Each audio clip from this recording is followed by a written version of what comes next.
Assalamualaikum and hi guys, we met again in a new demo video. This time I will show you how to use selection toolbox. The function of the selection toolbox stated by Autodesk is to isolate elements in 3D.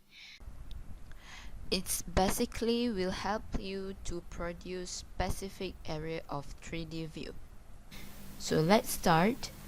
I'm using the example file of MEP project file. Currently we having a 3D duct equipment view here. It shows for the entire building.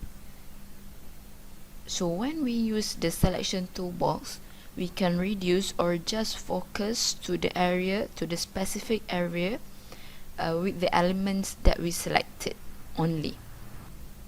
I will choose to zoom at this upper area.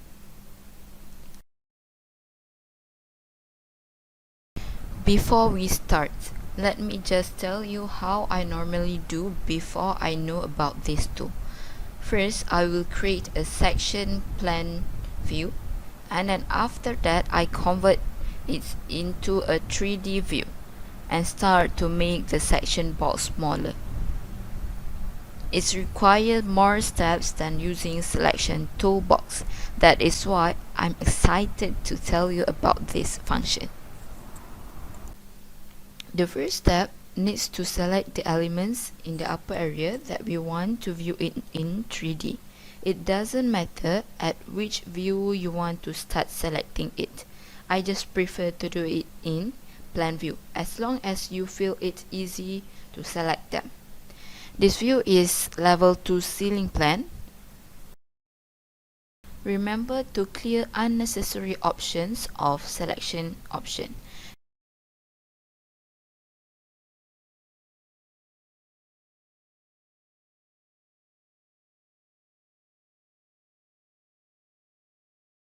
And then remove spaces and rooms from our selection.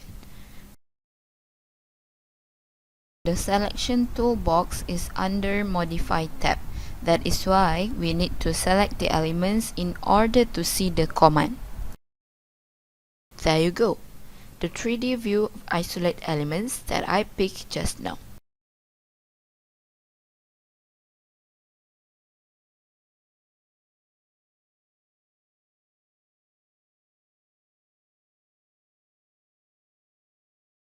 To keep this kind of view, what you need to do is just rename the default 3D view to another name, to any name that you want.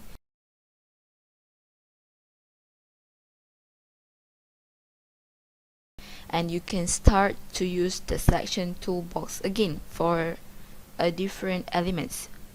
Just a quick note, if let's say you can't find your section box line, you might need to check it with turning on your reveal hidden elements, the bulb icon at the view controls bar. Adjust the size of the box by dragging the arrows.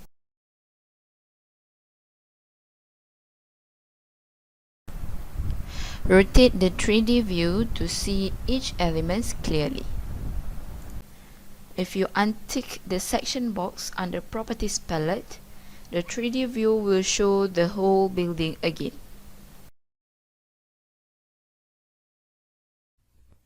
This is the end of this video. Thanks for watching. Don't forget to like, share, and comment this video for our improvement in the next videos. Thank you. Bye.